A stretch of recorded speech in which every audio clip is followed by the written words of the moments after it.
Hey guys, welcome back to another installment in my seasonal videos. These videos are excuses to talk about everything I was really into this season, being spring this time. I'm going to cover albums, movies, shows, YouTube videos, just literally whatever I was into this season. You can kind of just treat these videos as a bunch of recommendations for you to check out. I really enjoyed making the first of the series and I plan on continuing it because I think it's really fun. Let's just get into it, starting with the shows. I used to want you dead, but now I only want you gone. I kinda just wanted to talk about Portal 2 here since I talked about Portal 1 in the last seasonal video. I've kinda said everything I want to say about the mechanics in the last seasonal video, so this part will be short. All the new mechanics added here were good. I like the bouncing goo a lot, those are fun. I honestly don't think the actual gameplay here takes a big step up in quality. It's more of the same with good mechanics that aren't really all that crazy compared to everything else we've gotten. What does take a step up here is the story. The one chapter I didn't care for story-wise was the one with J.K. Simmons. I get what it's going for, but for me it was just one of the longest chapters and felt the least important to the overall story. That's the only one where the gameplay was the real focus, which I didn't really need. J.K. Simmons was still funny though. For actual good stuff, Wheatley is the best addition to the Portal universe. He's a very funny character throughout the entire thing, even though his role changes a lot. GLaDOS is a lot better and probably even better than Wheatley. Her constant beef with the main character and Wheatley are so funny. Both her and Wheatley sweep GLaDOS in the first game. Lastly, the ending for this game is great. It was a strong final punch to the gut. The robot singing should be really goofy, but I don't know, it went kinda hard. Overall, Portal 2 is great. I don't think it's a masterpiece or anything, but it's a big improvement compared to the already good original game.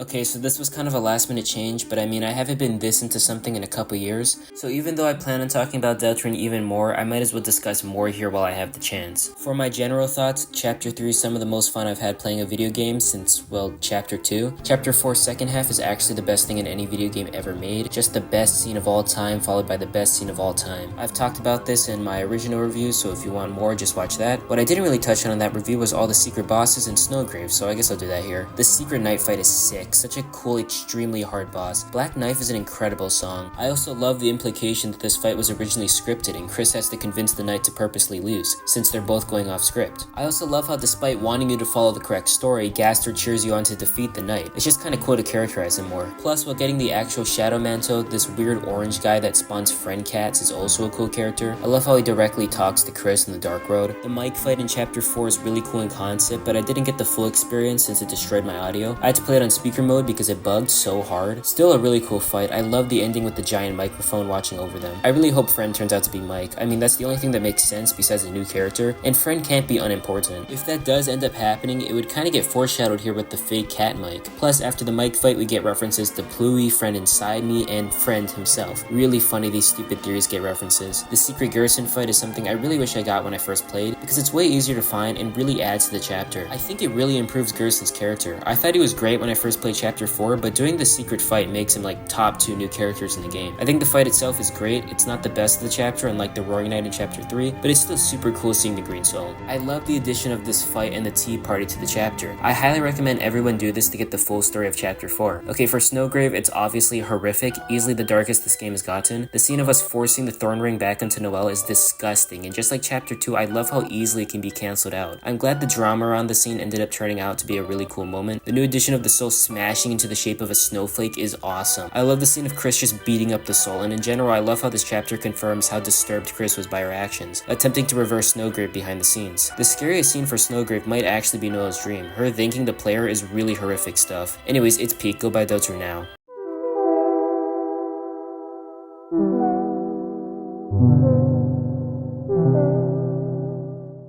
On a canceled podcast I used to be on, the Zordon podcast, we had an episode where we talked with a guy named Dan Tracy. On that episode, we played a game of 20 questions. During that game, we couldn't figure out what he was thinking of, and it turns out what he was thinking of was hylics, a game that apparently influenced Undertale. So I wishlisted it at the time, and now, like almost a year later, I played it, and it's great. I should have played it sooner. Firstly, in order to talk about hylics, you have to talk about how weird it is. It's hard to describe how bizarre this game is. For a couple examples, all the magic spells here have super smooth animations, but the actual character walk cycles are just 3 frames, or the explosives in the game just use real life footage of nukes, or the random level where your party and all the enemies make peace and have a rave on a random island. This game is weird and it really refuses to explain what's going on the entire time. What's really impressive about this is that despite being so strange, the game is still really easy to learn and follow through its gameplay. Like, I still have no idea what the story for this was, but the mechanics are so simple that hylics just kind of turns into a ride, where you just experience whatever bizarre thing will happen next. For characters, I really like Wayne and Samosha. I just really like their designs. Wayne melting into a skeleton is just a really cool visual.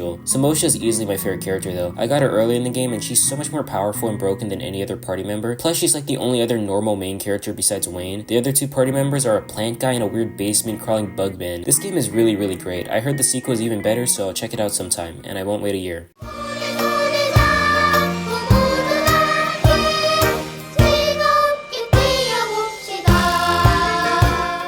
Alright, I know I'm late to this one, but hey, I saw Squid Game Season 2 this spring. Might as well talk about this before Season 3 drops in like a week. I've always thought that Season 1 of Squid Game was great if you ignore that kinda stupid ending. Season 2 on the other hand has no bad endings, but it's still weaker overall. I actually thought the show was still really tense and fun before they even entered the games. Trying to find the recruiter was fun, seeing how Gi-hoon used all his money was pretty cool. The new characters that get thrown in are fun. Very glad the cop plotline from Season 1 actually ended up having importance. Lots of good stuff in these early episodes. Once we actually enter the games, it's honestly around the same in quality. We barely get any games during the season. There's like 2 of them. It's not that bad though, because we have a lot of free time to explore character dynamics and rivalries. The actual games we do get are super great and tense. My favorite episode in the whole season was Six Legs. It was actually a really cool tense game. I also really liked the final episodes where Gi-hoon and the gang try to take down the Squid Game from inside. My biggest issue with this whole season is that it feels like actual slop at points. This season really isn't focused on saying anything interesting anymore besides surface level messages and repeats from the first. The show is still super fun, but it's kinda sad seeing it go in such a corporate direction. Everyone loves the games and the violence, so let's just focus on that instead of an actual message. Favorite episode, as said already, was Six Legs, super tense and fun. XO is the finale where they try to take down the games. I thought it was a great way to end the season off. My third favorite episode was Friend or Foe, just another really fun game, but I didn't think it was as good as the previous ones. My least favorite in the whole show is probably Halloween Party. It's still pretty good, but the rave scene looks horrible. Honestly, nothing in the season gets anywhere near as bad as the ending for season 1. But I mean, again, just no real message besides a repeat of season 1. Wow.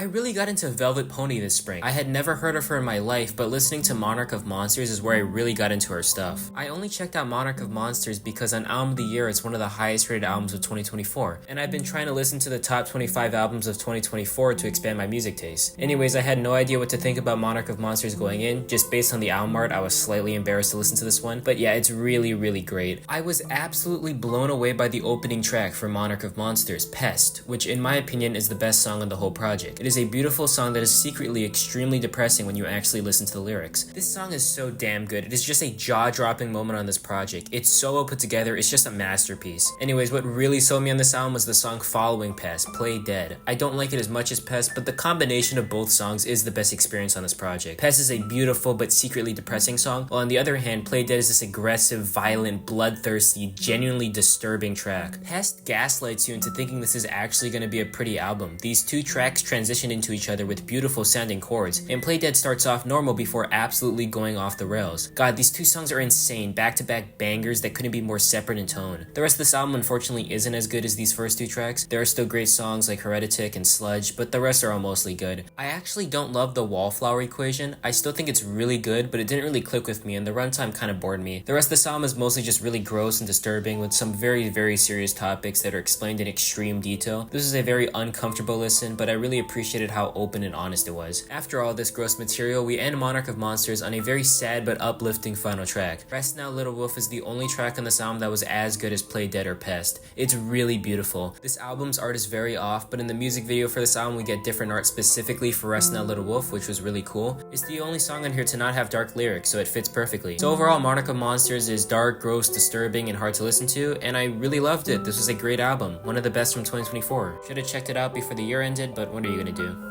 Down madness, chaos in the brain, let my blood flow, make my blood flow through you, man.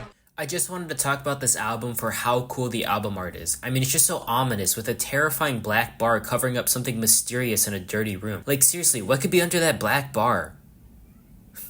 Okay, so the only other album I've heard from Death Grips is The Money Store, but listening to No Love Deep Web made me realize that I really gotta listen to more of their projects, and I gotta hear The Money Store again. This album is disturbing as hell. I don't get everything that's being said here, but like this album is really gross, and that's all you need to know. It's very dark and hard to listen to. Little Boy and Whammy are probably the songs that go the hardest, but stuff like No Love and Lock Your Doors are where this album is at its most graphic. I really liked it, not much more to say besides the fact that I really gotta get into Death Grips.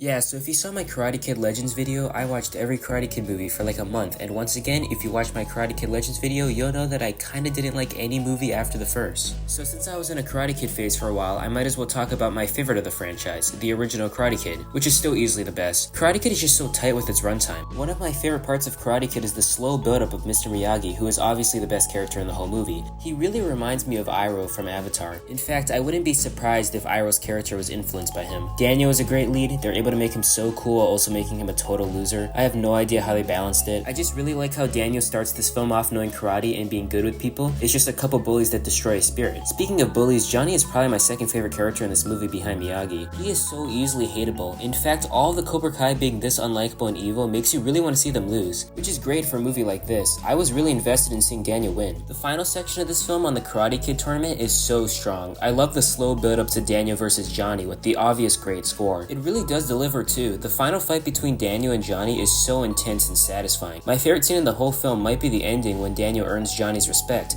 That's a really cool moment for Johnny. Mostly this movie is just super entertaining and has great characters, and that's all you really need for a good film. Somebody stop me, I'm stuck in the track. I'm getting lower to make more sons of the man. Alright, screw it, I've decided I'm just gonna start talking about YouTube videos in these. I'm going full super eye patch wolf. Most of what I watch on YouTube are video essays, and I'll explain why those are kinda hard to talk about later on, but for now I'm gonna talk about a very cool rap battle made by Fight Maker called Deadpool vs. Peter Griffin. This is gonna sound really goofy, but this might be the best online rap battle I've ever seen. I originally thought this was fine when I first watched it, but now I can see the insane amount of effort put into this, and I just gotta appreciate the insanity of this rap battle. To start off, I'll just go through the structure of the rap battle. So first we got the normal fight between Peter Griffin and Deadpool, obviously. Big fan of the Griffin bar that goes hard. But then after Peter's verse, Jim Carrey's The Mask gets thrown in, and then Jeff Bezos starts rapping, then Goku, then wait, is that Chazington? I don't even care about either of these properties, but I gotta appreciate them taking these two already fourth wall self-aware characters and then throwing them into an extremely self-aware off-the-walls rap battle. Literally after Jeff Bezos and Goku shows up, Peter makes a cutaway gag, and then we get an entire rap verse that's just a cutaway gag with Herobrine. Then alternate universe Deadpool and Family Guy characters duke it out, which is probably my least favorite part of the battle. It's still super strong, but definitely the most normal. At least we get a lot of cool art styles for this part. Anyways, after this kind of tame section of the battle, we get an entire parody of Trapped in the Closet with R. Kelly narrating Peter dying and Deadpool getting possessed by the devil. We end this whole rap battle in Satan, Deadpool versus God, Peter Griffin. The last bar of this rap battle is on Seth MacFarlane dying in 9/11, which is something that apparently almost happened in real life. After all of this, we get the credits, and the battle somehow keeps going. We get extra skits and an extra verse from Green Lantern. This rap battle is insane, and I only laid out the structure. I haven't even talked about the Giggity Lois gag or the mask popping up 3 times. This battle took multiple years to make, and you can tell from the amount of cameos and the extreme attention to detail. I really love this. It's easily the best YouTube rap battle I've seen. Man, I gotta talk about these more.